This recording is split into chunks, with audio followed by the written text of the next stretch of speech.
Literally probably going to be the first thing that's on the recording. Is the I want to cut balls. Welcome to the show. I haven't actually figured out where the show kicks in. It's one of the things that like it tells me like it's about to start recording, but it happens a little before there. But well, just the in important case thing is you want to cut people's balls. That's I think the big takeaway.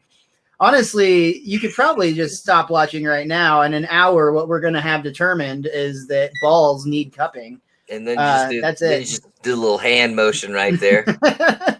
Tell them you're on the same team.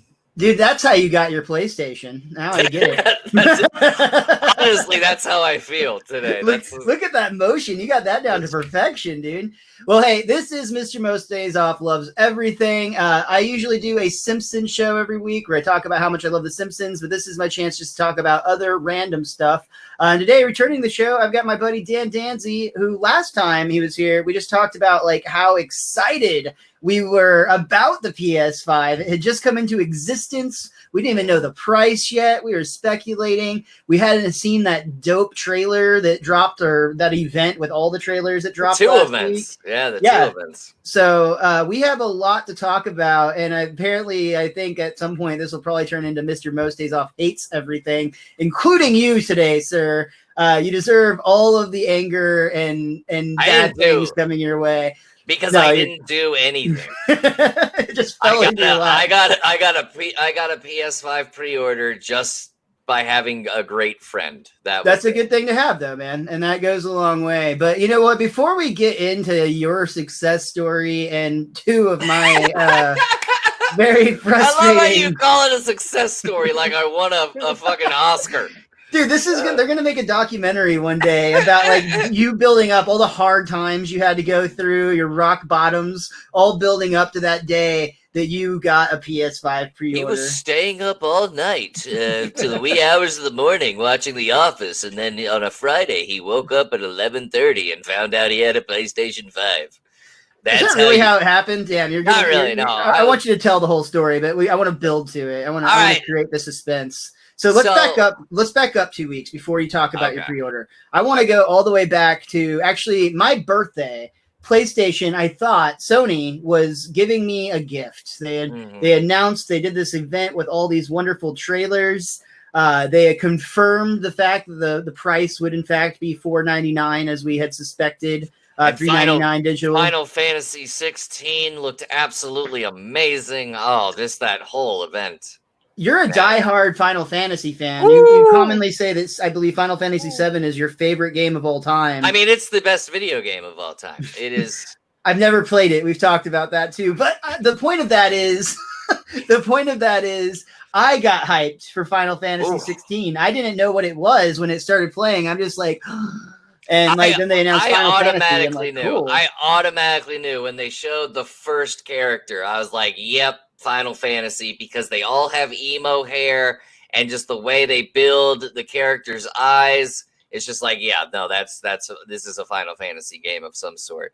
I know they were working on I know Square's working on like another game that's kind of like opposite Final Fantasy in terms of like theme and stuff, where it's like a more darker type of Final Fantasy game, but it's not called Final Fantasy game. It's something with an A. And I knew they were working on that. So at first I thought, oh, maybe that's this game.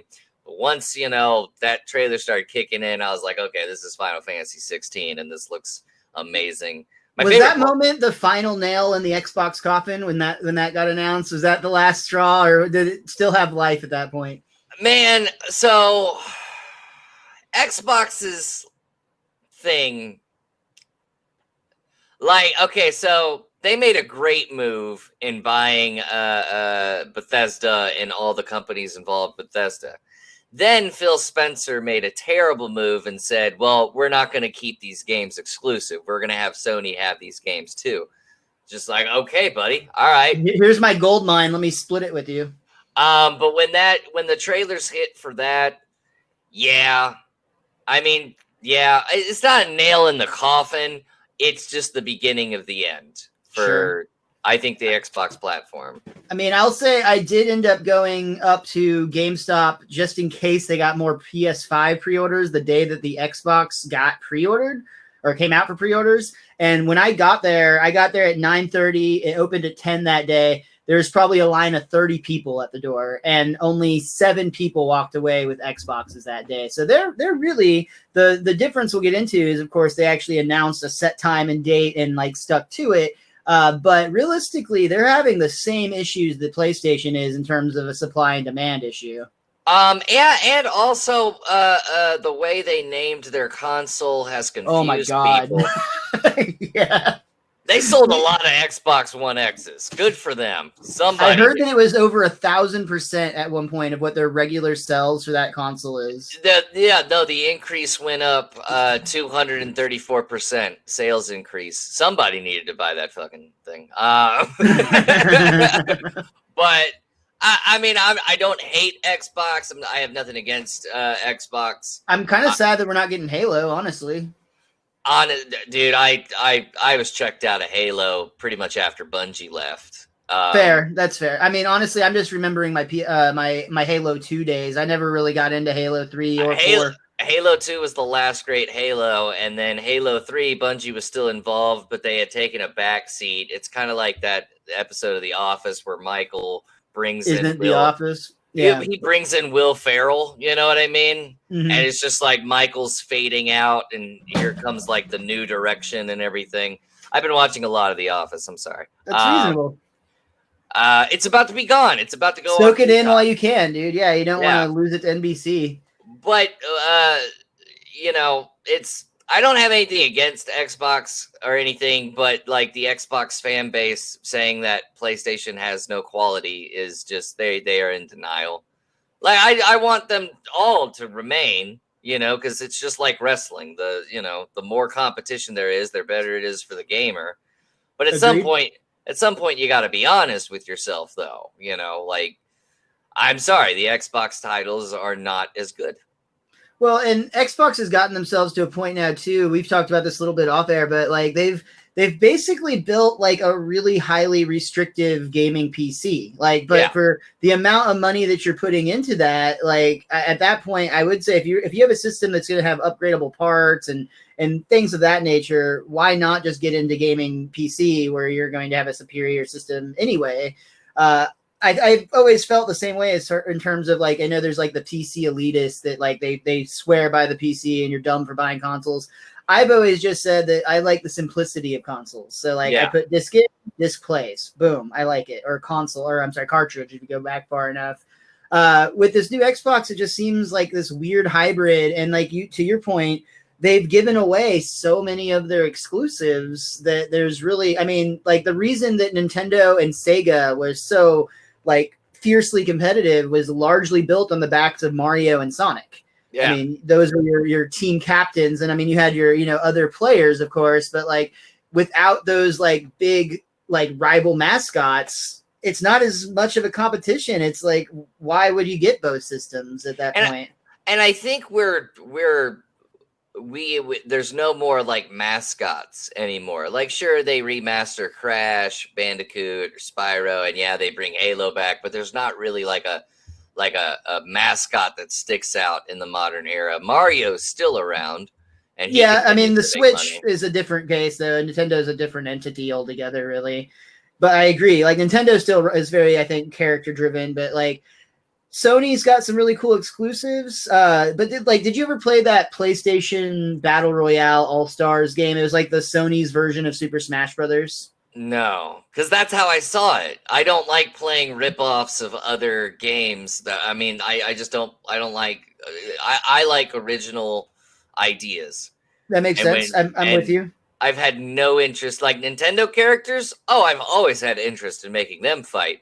But then they made that All-Stars game on PlayStation around the time Nintendo was adding different characters from other franchises. I think it was like they had just added Snake from Metal Gear Solid. And I want to say Sonic as well. Isn't that same? Sonic. Yeah. And so when PlayStation came out with that, I was just like, oh, man, no, just stick to what you're good at. But one thing that Microsoft does that Sony and Nintendo don't do is spend unnecessary money. That's what Microsoft does. So like, let's just say the Xbox Series outsells PlayStation. Let's just say that happens once. Do they make any money? Well, no, they don't, because they spent 7.5 billion on a company that really hasn't fixed their games like at all. Like the company's been going downhill, and were they worth 7.5 billion? Very debatable. I'd say maybe a billion, but 7.5 billion, they were just going. Well, they were just going on past sales throughout the past DLC sales and all that, and what the franchises are worth back in the heyday.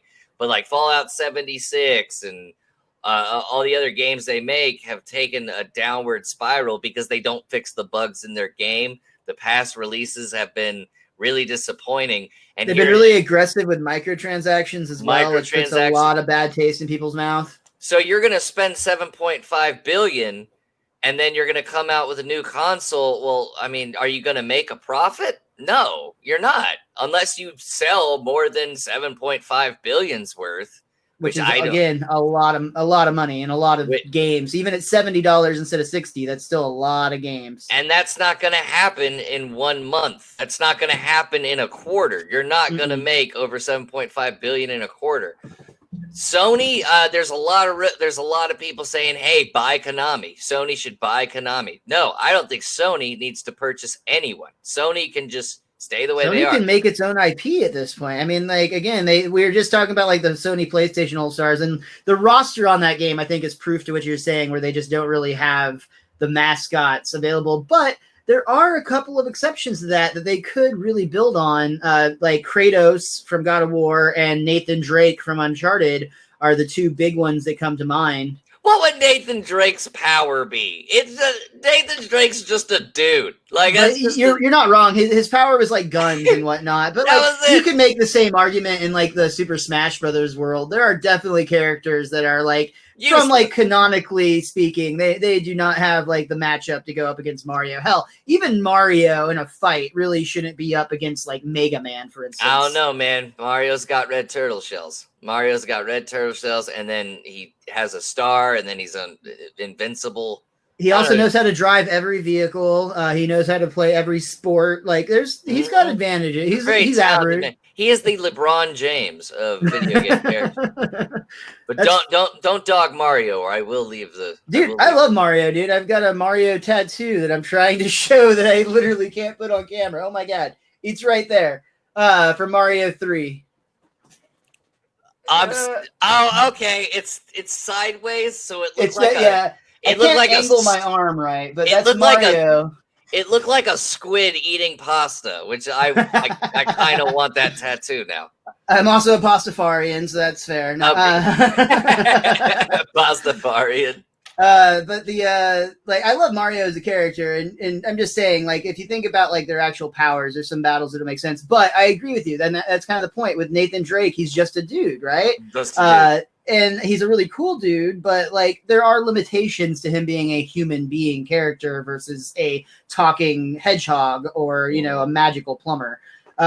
So yeah, I'm with you on that, and I think that was largely why that PlayStation All-Stars game sucked. Was they had a shitty roster, dude. Like the Fat Princess was one of the characters, like that, and like that's like an okay game. I'm not like for an indie game, that's cool, but is that character worthy of being one of your 8 superstars that are available? What they saw, it happens when so Super Smash Brothers was a new market. It opened up a new genre, kind of, to where we could take our big characters, make them fight against each other. And PlayStation said, "Oh, look, Nintendo's making money at this new kind of genre. I too would like to make some of that money. Let's see if there's a market share." And there was no market share for that because there was just something about having Nintendo characters do it. I think it's because, like, with Nintendo characters, you couldn't see it actually happening. That was the fun of it. That was the fantasy of it. And with PlayStation characters, oh yeah, I could totally see Nathan Drake and Kratos going at it in some type of universe. You know what I mean? Whereas, like, oh, Mario beating up Luigi? What world is this? That doesn't make sense. Yeah, no, I'm with you on that. But I'm going to face my friend because he keeps on saying Luigi's the better character, and fuck him. I love Mario.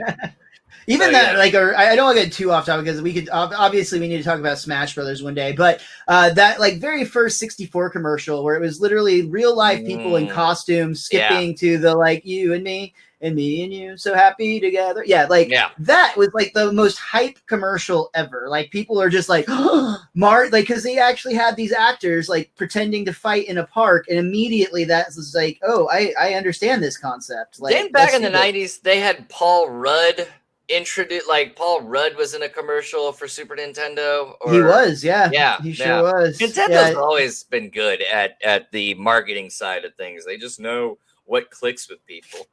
And that brings us back to Sony doing a really good job getting this announcement going. Like this announcement hits, they start with Final Fantasy. We get actual gameplay footage from Miles Morales as Spider-Man. I was actually really hyped for Resident Evil 8, which I haven't really been into Resident Evil in a couple of rounds now. But this new story that they're taking looks really cool. Well, that last Resident Evil was, I mean, my favorite Resident Evil of all time is Resident Evil 2. It's just Resident Evil 2 to me is just the Final Fantasy 7 of Resident Evils. And then I compare everything to Final Fantasy 7. Super Smash Brothers Brawl is like the Final Fantasy. No, pepperoni is the Final Fantasy of pizza. It is the Final Fantasy 7 of yeah. So with Resident Evil, I hadn't been interested in a Resident Evil game in a long time. Hi Misty. I played the last one in VR for like 20 minutes. Oh wow! I couldn't get any further because I was so terrified. And then I played it regular. That last Resident Evil game where it's just like the swamp, people living in a swamp, absolutely scary. So I think they've kicked it up a notch with Resident Evil games. And yeah, Resident Evil 8 Village looks like what M. Night Shyamalan should have done with the movie The Village. You know. There you go. So we get all of this. I mean, there's a lot of games that we haven't even gotten to. I mean, dude, Fortnite. Oh my God. Kidding, obviously. I could. But you know what, man? Like day one, good for them. No, but you know what? Honestly, when I have my PlayStation 5, no, I'm not trying to rub it in. That made me sound like such a dick. But when I have it, I wouldn't mind downloading Fortnite and seeing how that looks. I do enjoy Fortnite versus the World. The versus the World mode in Fortnite is amazing. It's an amazing single player experience. Yeah, I wouldn't mind doing that. Plus, they have those like live events. Who cares? Give it a go. Yeah, they have those concerts and stuff that go on in Fortnite. Like once they book the Foo Fighters, I'm there, man. Dude, you're gonna break into the stand-up comedy game in Fortnite. You'll be the first. You'll have like your pink hair and like you'll have a unicorn and yeah. No, not at all. I'm trying to get away from virtual stand-up. Oh, just from comedy in general. All comedy. Comedy's dead. Go ahead. It died the day you got your PlayStation. Yeah. It really did. No, but like, so they create all this hype, and then they announce the price: $3.99 all digital, $4.99 for the disc version. That's pretty much what everybody was expecting. Honestly, I feel like that's a pretty reasonable price for. I think everybody expected digital to be $50 less, and not $100 less. Yeah, fair. Yeah. Yeah, but that was a great thing that they did, and then it all went to hell, Miles. Once they went to Twitter, everything went to hell. So you know more of the timeline of this than I do. You were the one that filled me in on this, but I know that what happened next was they make this announcement. Literally, everybody's like going off. They're like blown that they're like, oh my God, this is the greatest thing that has come to gaming and ever. Twitter's going nuts. Sony themselves, or PlayStation's official account, actually announces like we will have these pre-orders going live tomorrow at select retailers. And then Dan, what happened from there? Because that's not what happened. Well, the mistake Sony made was trusting retailers. If you're gonna say, "Hey, the pre-orders are tomorrow," don't give the retailers the price. Don't give the retailers the release date. Because once retailers already have the release date and the price, there is nothing stopping them from putting out the pre-orders. There's nothing stopping them from going, hey, pre-orders are out. And then you got to add in the fact that we've been in a pandemic and all these retailers have been losing money because not as many people have been shopping, whether it be in store or online, especially GameStop. Not all these retailers have been making money these past couple of months. So the retailers have the release date, the retailers have the price. Walmart fucking jumped the gun first and said, no, we got pre-orders now. Target, Best Buy, GameStop, they all saw what Walmart was doing. They jumped the gun on it as well. And now you just have mass chaos. And if you really weren't good at Twitter, which I was not, I don't know how good you are at Twitter. I suck at Twitter. Mm-hmm. At least I sucked before the pre-order started. You were just left out of the loop. You were just lost in the woods. And that's exactly what happened. These pre-orders happened. And then everybody just, it was like Windows 95 crazy, where it's just like the virtual version of people just running into Best Buy, stampeding through each other. We're showing our age a little more than I'd like to. I don't care. I remember Windows 95. Dude, that was my first, like when Windows 95 happened, it was that and the OJ trial that like made me realize as a kid, like, oh, our society's kind of messed up. Those are very two interesting examples to draw that conclusion, but I can see how you got there with both. OJ and Windows 95. Well, I was going to say Columbine as well, but you know, I didn't want to. That was a few years later. That was the punctuation. Yeah. But great promotion for Doom. So there you go. Oh. Speaking of great games from the 90s. Great games. I'm telling you, man. So at this point, it's Wednesday is when this happened. The pre-orders are supposed to go live on Thursday. I know I caught wind that this was going to happen probably from you, but definitely somewhere that GameStop had them live. So I called my GameStop that's local here, and they tell me that they actually have 2 available right now, but they can't hold them. It's just the next 2 people that were there. And literally, like, I'm like walking out the door, getting on there. I walk in, and the person checking out is the person who just got the last pre-order. So that's my first swing and miss, which is frustrating. I mean, if you're gonna pre-order with GameStop, if anyone out there is listening, you got to keep in mind this place, GameStop, is probably going to close all of its in-store locations, like, if not this year, the beginning of next year. Next year. So buyer beware. You go into a GameStop store and pre-order it physically, there's a good chance that GameStop will not be open by the time PS5 or Xbox Series X comes out. And I don't know, I don't know from personal experience, but I did have a friend back when Hollywood Video was around. Again, age. He pre-ordered something from the Hollywood video game section. I think it was Game Crazy. God, I'm old. And then that location, so he spent like 60, 70 bucks. No, 50 bucks back then to pre-order. But still, a full price game. A full price game for pre-order. I forgot what it was. That location closed. He was out 50 bucks. So buyer beware that if you pre-order $400, $500, that location closes, you're out. There's no way of getting that. I guess you could contact GameStop, like the corporate headquarters and stuff, but you're not going to get that on launch day. No, you might get your money back with a little bit of effort. You're not going to get your PlayStation. You're not going to get your PlayStation. So I recommend, if you're going to do physical, if you want to do physical pre-orders, go to Best Buy, go to Walmart, go to Target. Best Buy and Walmart and Target have all announced that they are not doing any more in store. They're all 100% online now. Well, there you go. Do online, because even if these GameStop locations closes, their online store is their last resort to make money before they go be shut down as a company. I see it happening early, like, for what it's worth, I see it happening early 2021, but I'm by no means an expert in the field. So, like, you could be completely right. And even if you're wrong, think about how many GameStop horror stories you've heard just from, shady employees, shady people. Just in general, it's not known as a good company. And I generally feel bad for the employees that are there just because I know for the most part. Okay, love you.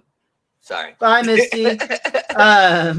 For the most part, the people working there are good people just trying to get a job in gaming, something that they probably thought was going to be a lot more fun. And they are just like rake through the mud with like the crap that GameStop puts on them. Dude, I'll go ahead and cut it. I went to another pre-order attempt this morning, which had some total bullshit go down.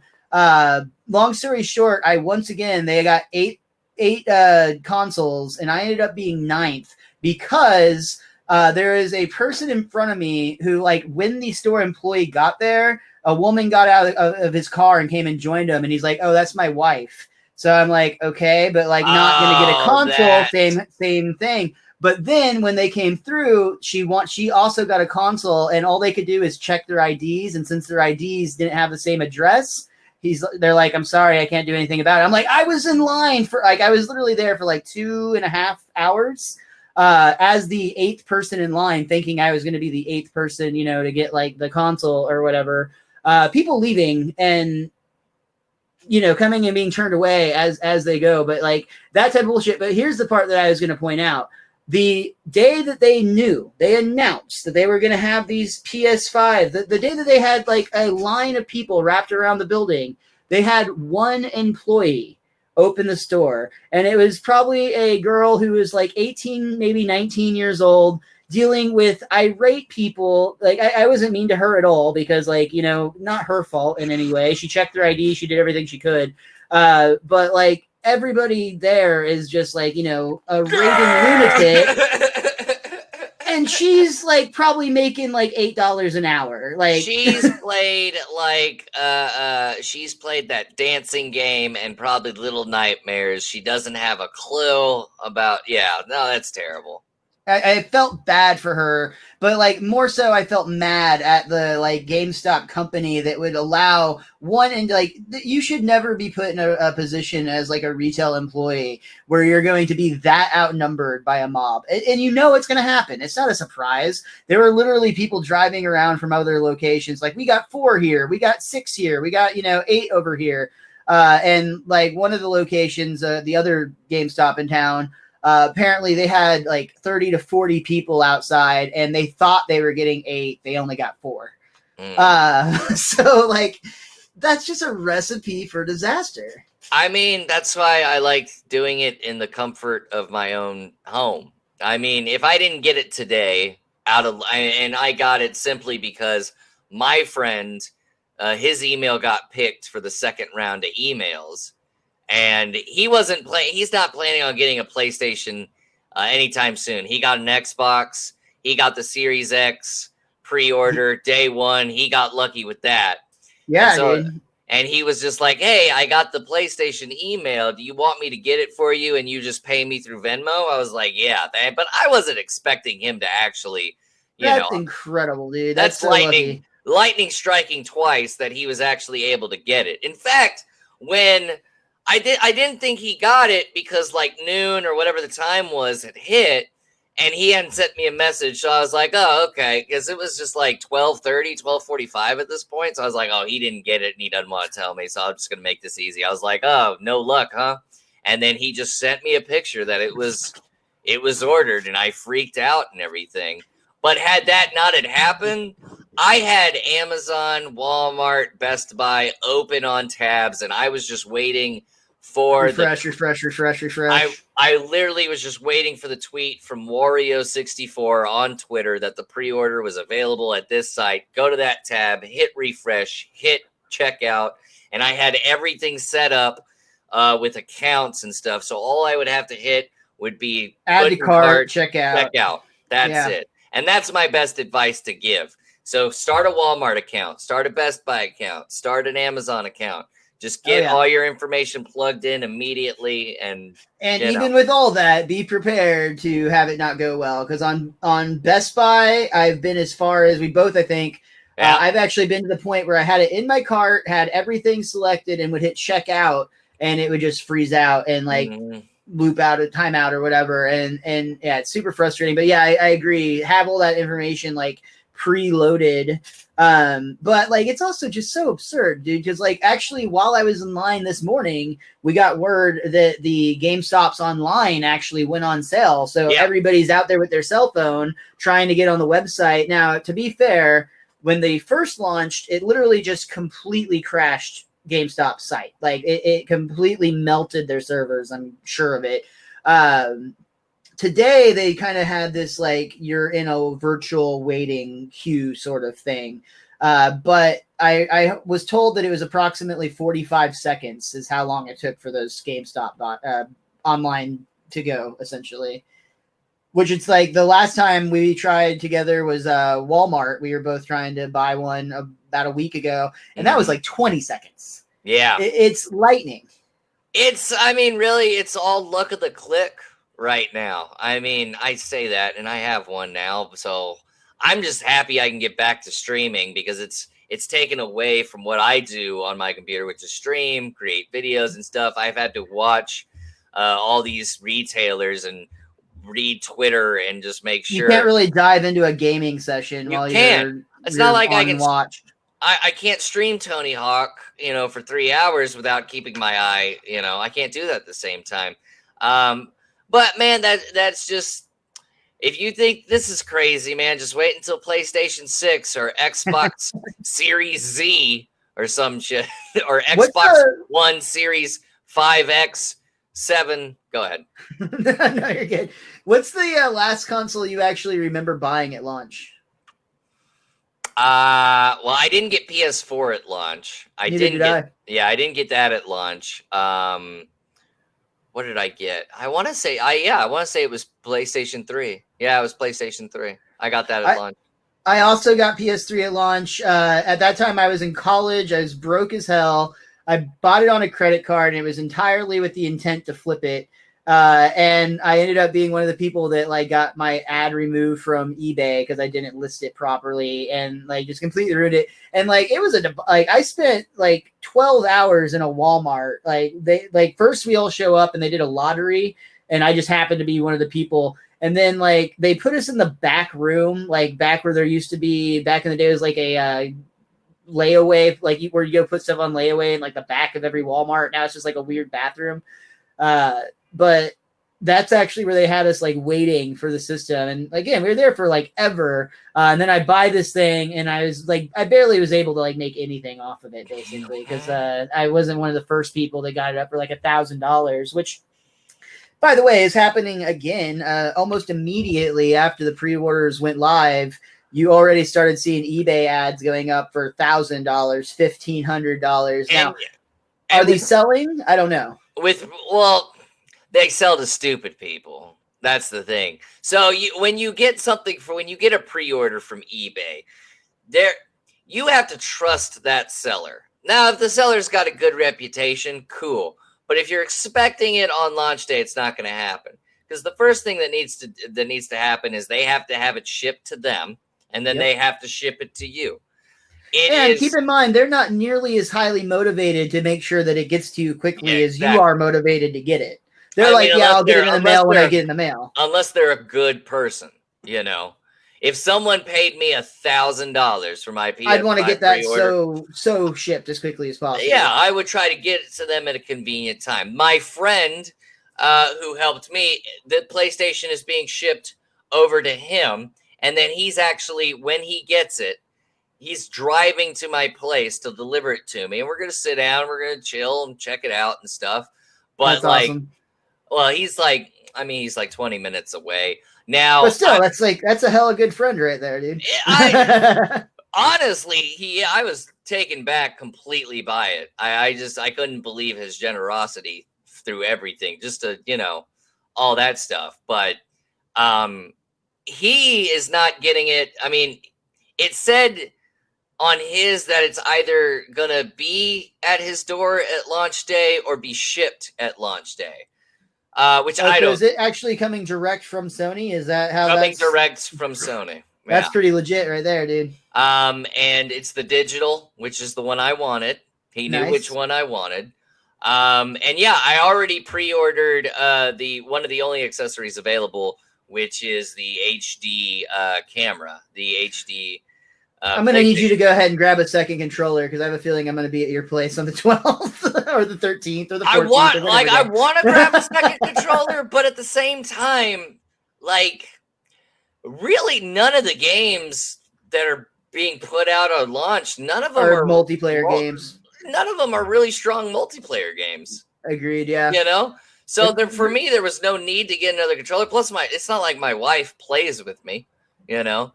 But, like, no, I'm totally down for people coming over and we pass the controller around. I have no problem with that. I gotta feel that haptic feedback, man. They hyped it up so much. I wanna know how much it resists my trigger pulls. I honestly, that is the one thing I'm kind of like, oh God, you know. I'm a little nervous about it, to be honest. I'm excited, but like it could go really badly. Like I'm very happy with just the controller vibrating.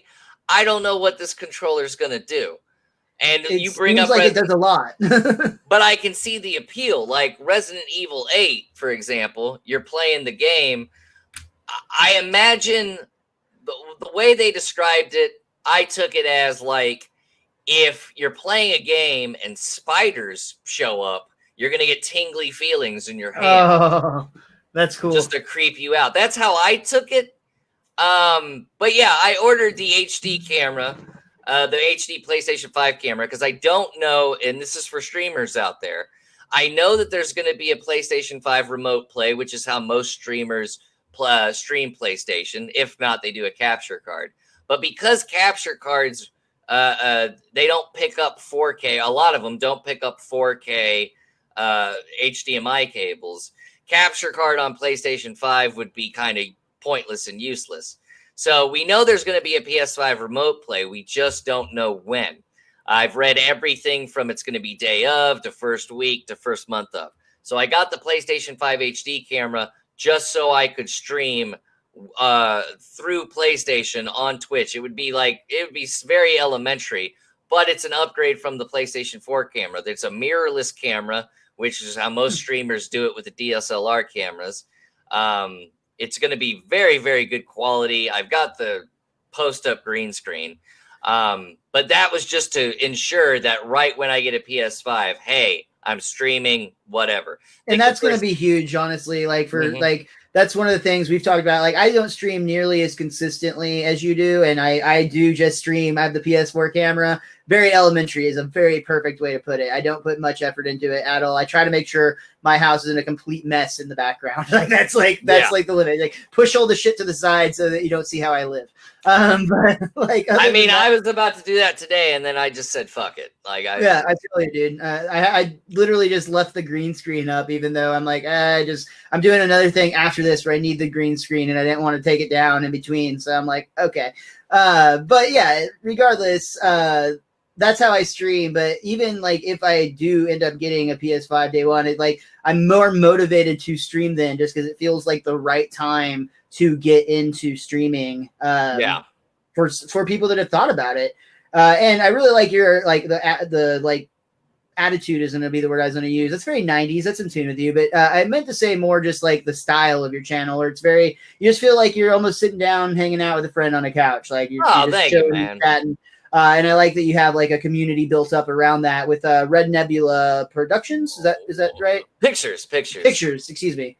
When the stream first started, I was on the couch and I had a green screen very much similar to yours, just hung up on the wall with tacks, and we would just I think when I first started streaming, I'd stream at 2:00 in the morning to like 10 or 11 a.m.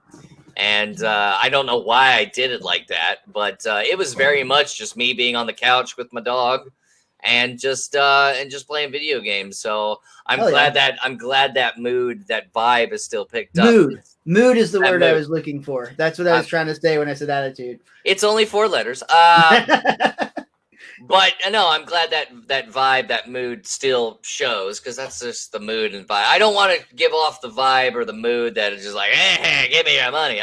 You're not ninja, dude, and I mean that in the best way possible. Though I guess it'd be cool if you were that wealthy. You'd probably be able to get like 2 PlayStation 5s. I watched his. He came back to Twitch, and I'd never seen his stream before, so I was like, okay, I'm gonna go check it out. And I'm not shitting on the guy, but I kind of am.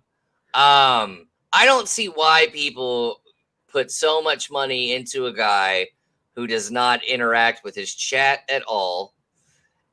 He's not even looking in the direction of the camera. So like when he was streaming, he was playing Warzone and he was just looking this way. And I was just like, real. And this guy's getting subs and money and bits. He's making a lot of money. I mean, he took a lot of money from, was it Microsoft that tried to launch a Mixer? Yeah. Yeah. I mean, he made, good for him. He made money doing what he does. But I'm with you. I personally do not understand the appeal of why that type of stream is enjoyable to watch. Like, I would rather get into it with somebody that's like, oh wow, they really care about this game. They're sharing an experience. Maybe he is good. He is really good at the games that he plays. I watched him play Warzone. I played Warzone for a little bit. I was pretty decent. That guy can play some Warzone. Now, on that aspect, like, I was kind of enthralled. I was really intrigued by, like, God, he's going to win this battle royal right now. He was sniping from, like, across the map. He was doing one of those like quick things. Snipe people that drive you crazy. Yeah, it almost looked like he had like an aimbot. I don't think he did, but I don't think he does, but that's how it looks. But like that's how good he is. So in that aspect, I'm like, okay, yeah, he should get that viewership. But like, I don't know, man. I've always interact with the chat as much as I can, and I always try to upgrade the channel as much as I can. For other people's amusement. One of the biggest reasons I wanted PS5 was not because I wanted to experience it, but because I wanted my community to be like, all right, we got PS5. Let's big time. It'll be a huge impact for like the people that are, and that's what I was gonna say too, is like for people that maybe are in a position where, I mean, I don't know everybody's budget, but I know I can't afford to buy every game I want to play. And sometimes it's like, oh, cool, you picked up this game I didn't. Like I bought Tony Hawk, but say I was on the fence about Tony Hawk. You have the type of stream that you can kind of tune into. It almost feels like you're just hanging out with somebody who like is, you know, like-minded in the sense that you both enjoy this game, or at least were interested enough to look at it. And then I'm going to get a much better sense of, is this going to be a game that I'm actually going to like? Because at the end of the day, most of us aren't Ninja. We're not going to hop on and, you know, fucking rack up kill streak after kill streak in Call of Duty. It's going to be more of a like, you know, is this something I want to actually play for myself? Or if you're playing a game like Apex or Call of Duty or something like that, a little more interesting to me than just watching somebody kill people over and over again. And a thing I like to try and do is, even if I'm enjoying a game, I'll still pick out its flaws. Yeah, a little bit. Like, I love Tony Hawk, but I wish those. You didn't love Tony Hawk the night it came out. Man, you enjoyed Tony Hawk and you respect for what it is, but you don't think loved it's it for the first 2 hours. I enjoyed it, but then it was just like, man, these physics could have been worked on a little bit, especially when. Slightly. But they didn't know a Skate 4 was coming out. They thought that, you know, that the market was there, dude. Yeah, they thought it was open market. I think when Skate 4 comes out, I think that whenever they remaster next, which I hope is Tony Hawk 3, because that's my favorite Tony Hawk. If they remaster that, I just thought Tony Hawk 3 had it's really stepped up with the soundtrack. You had Bam Margera added to the roster, and there was a time there with, granted, like, you know, Bam, whether you love him, you hate him, at that time he was one of the best skaters. But people only knew him from Jackass. Jackass, yeah. But people don't know at that time that we're outside the skateboarding scene. Bam Margera was probably one of the best street skaters at that time. Like, honest to God. So when they added him to the roster, and then the levels that they had in that game, absolutely amazing, absolutely fun. I want a Tony Hawk 3 remastered, but I want those physics slightly better. You know, like, there's no reason why my revert doesn't process when I come down at the end of a pipe. Like, I'll hit the revert button and he won't revert, and then I just go into a manual and ruin my combo. It's little things like that.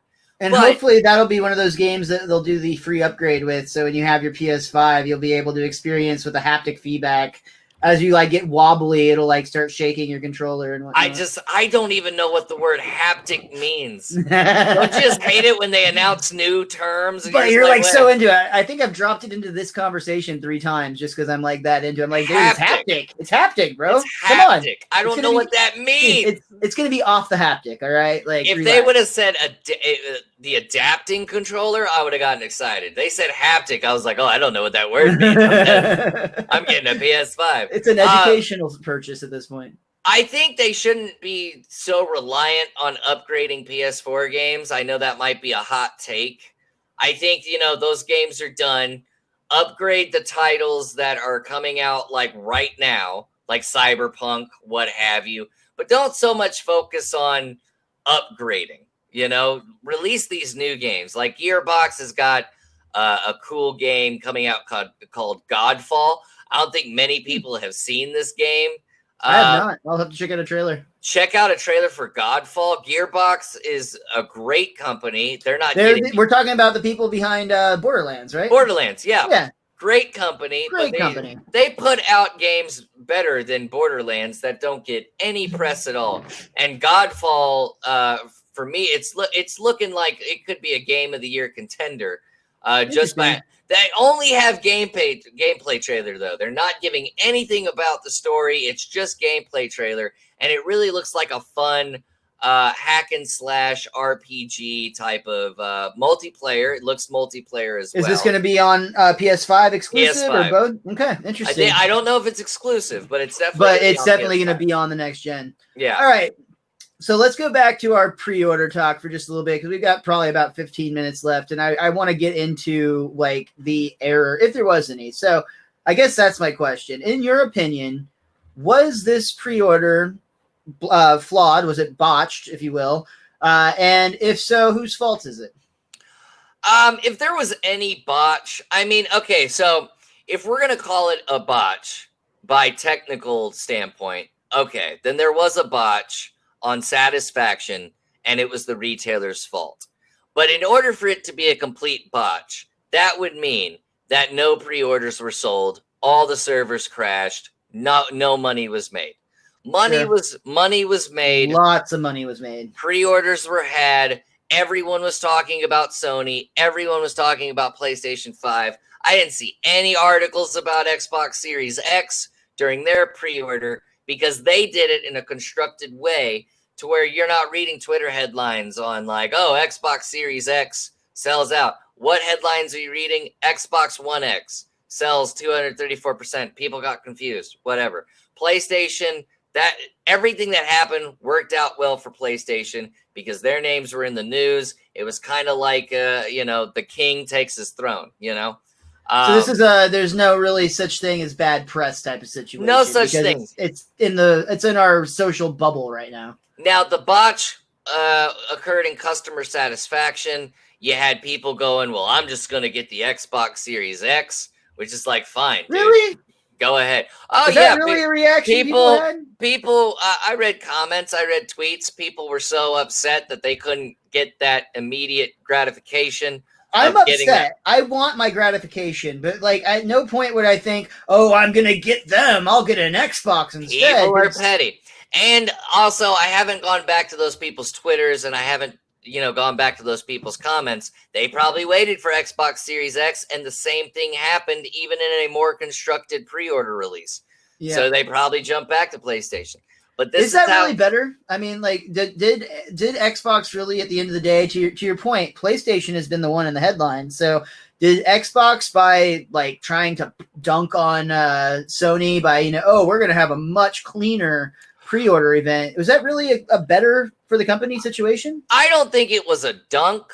I think it was a nice 3-pointer, if that makes sense. If we're going to throw out basketball terms, I think it's always nice with customer satisfaction. I mean, you're going to make money either way. So it wasn't Sony's fault of what happened. These retailers haven't made money since the pandemic. I think Sony should have seen that as a possibility, but how could you? You've been doing business with these retailers now for decades. They've never done anything like this before. They've always respected your terms and conditions and what Your have you. street date, if you will. Yeah. Xbox, I don't think they were trying to dunk on. I don't think they were trying to dunk on Sony. I think they were trying to prevent the petty people from going, oh, well, I'm just going to go to PlayStation. So I think they wanted to do a constructed pre-order and just have people be mad naturally that they couldn't get it, instead of just what happened with Sony and what happened with retailers. I think that they thought they would get just as much press. I think that they thought that they were going to sell just as much. Like, they sold out, but we don't know how many units they were selling. We don't know the actual statistics of how much they sold. We'll know at the end of the quarter. But overall, I think, and I'm not saying this because I'm a huge PlayStation fan. I'm saying this because I know video games, and I've had Xbox consoles, and I made a logical. I sat down. I said, okay, which one entertains you more? It's PlayStation. I got no hate for Microsoft. I got no hate for Xbox. Agreed, dude. I've owned both as well, and they're both fun companies, fun gaming consoles. You'll probably have a good time if you own either of them. But I think for the type of games that we both enjoy playing, and for you specifically, me casually streaming games, the PlayStation is hands down the leader in that. I think Microsoft doesn't have the experience that Sony does. Sony's been in the console game longer. I know that they've both been in it a long time, but you really got to think about it. PlayStation has been with us longer. They've had more time to. They're not making $7.5 billion purchases. They're not making little mistakes. And even when they do, when a mistake does happen, they take the press because they know how to clean it up afterwards. And PlayStation did a good job of cleaning it up, apologizing, taking the blame. That's the thing. It wasn't PlayStation's fault, but they took it and said, hey, that kind of sucks. We're going to have more pre-orders out. We're going to make sure everybody gets one. If you don't have one on launch day, you're going to have one by Christmas. Just chill out. It's all cool. Kind of like the Matthew McConaughey character in Dazed and Confused. Just like, chill, baby. All right. Microsoft, they make this one good move, maybe paid too much money, but they make the one good move, and instead of taking it to the next level and saying, hey, only Fallout, Elder Scrolls, all these great games, Doom, they're going to be exclusive to Xbox. That would have been just a mind-blowing. That would have been a game changer, dude. That would have been a game changer. The war is on. Instead, they're just like, oh, well, no, Sony's still going to have these as well, and you can still purchase them on the Sony PlayStation Store, and we just get a cut of that money. Well, that's great and everything, but ultimately, you're not getting that $7.5 billion back, and then you're just giving money to Sony, who spent nothing. So Sony's they didn't spend a dime. Yeah, Sony's going to make more profit than you did because you made that $7.5 billion expenditure. So this whole pre-order, I'd say PlayStation won because PlayStation had the better events, the better titles, and just the pricing. Even though the pricing's a little bit of the same, $100 off for a digital edition. That's amazing. Well, and like the Series S is in like such a underpowered system by comparison. That's why it's so much cheaper. I mean, honestly, at that point, I would personally rather have a Switch. Like if it were for $299, that would be the choice I would make personally for the type of games I enjoy. But yeah, when you get to that $499 level, I feel like for Xbox to have had a chance, they would have had to go way cheaper, undercutting the price of PlayStation. And simply put, partially because it's the power of Sony. They are a huge company, not just a console maker, but they have been in the console game for an entire generation longer than Microsoft, to your point. And they actually dabbled with the Super Nintendo era. They were like in negotiations with Nintendo to try to like make a console that eventually, they branched out and made their own thing. They've had more time to get good at this. And I think that largely contributes to, yeah, like you said, why they would have been able to if they needed to, just like, oh, you're going to go $399, we'll lose $100 on every console because we're going to get it back in the end. I hate to bring up Final Fantasy VII again, but you brought up that No, you console. don't. No, you don't. No, I don't. But you brought up that console that Nintendo and Sony were trying to do. There's actually like a Final Fantasy VII prototype from that console, and it's from that console. It's from that console that split up Square and Nintendo for the longest time, because Squaresoft at the time, they were called Squaresoft, said we just can't do everything we want to do with Final Fantasy VII in this on this console, on this platform. So here's what we're gonna do. PlayStation's gonna make their own console. We're gonna put Final Fantasy VII on that, and for you guys, we'll do a Mario RPG game. Nintendo kind of went okay with no real plans on marketing that Super Mario RPG game, and they ended up Super Mario RPG is actually one of the I would say, just for me, just as legendary as Final Fantasy VII is, but that's a whole different thing. But we can go back to other Xbox purchases that didn't work out. Did you know Microsoft bought the company Rareware? They made Donkey Kong. Yeah, they bought it. Where are they at? Nowhere to be found. Xbox or Microsoft has purchased. Oh God, how many other companies that are just stagnant right now? Dude, they don't do anything. I just realized who Rare was like the game that made everything on the N64. Yeah, like almost like I'd say probably like a fourth of the titles that came out on N64 were probably Rare games. Mm-hmm. Diddy Kong Racing, just mainly the Donkey Kong games. But around Xbox 360 era, they bought that company. Didn't do anything with them. They bought so many companies, didn't do anything with them. Glad they bought like Bethesda, and they have all these they have all these games, but really all these games were headed towards a downward spiral. And when you get a company like Microsoft buying these studios and buying these games, everybody keeps saying, "Oh, well, Microsoft's going to improve them." No, they're not. Not at all. They're not going to put more money into fixing these games. They're just going to slap their name on it and get the profits. They're not actually going to go in there and send execs into the studios going, okay, make sure this mission works in Fallout 76. We don't want the player to get to this mission and have it bug out. They're going to say, can we put this out in a different color and charge $3 for it? But my firsthand experience before this went down, this is like 2 months ago, right? I get Fallout 76. It's way better than it was at launch. I'll give that to Bethesda. There's a specific mission, though. Once you get about 3 hours of the game, totally craps out, all right? So I tweet Bethesda. I'm like, hey, this mission's bugged for me. They get back to me. They actually do. Hey, we have an update coming out real soon. That's going to fix the bug. I was like, okay. What happened 4 days later? Maybe a week later. That update comes out. I'm like, all right, the bug is fixed. I go try to do the mission. It's not fixed. They fixed some other mission. But not that one. Yeah. But not that one. And that's the studio that they bought, and they're not going to do a thing about it. So $7.5 billion for that inconsistency to their games. Now, granted, those games have fan bases. That's big great. Ones, yeah. But you can't tell me those fan bases are as big or as relevant as Final Fantasy. And you can't say that like every mistake they make doesn't burn another bridge, too. Sure, there's going to be some diehard fanboys that are like, I'm going to play every Fallout on day one for the rest of my life, no matter what. Elder Scrolls has its bugs that need patching.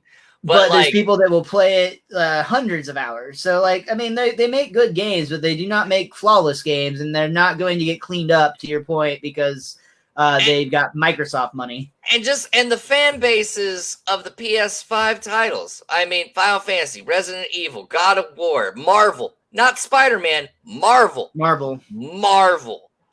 All those fan bases outnumber like the Elder Scrolls, Doom, all those that combined. Triple, if not quadruple. You know, and that's why I'm just saying like 7.5 billion was terrible deal. It's like if you're in sports and you trade 3 first-round draft picks for like Johnny Manziel. It's not going to work out. The guy has promise, but you can't get him out of the bars. There you And go. you're not necessarily going to get your your return on investment by any means. You might get a couple W's, but your team's not going to the playoffs. Right. All right, man. That's pretty much going to do it for this episode. But before we get out of here, I know you've got Nerd Alert coming up tonight. Talk about that. Talk about your Twitch channel. Talk about anything else you'd like to plug. Nerd Alert tonight.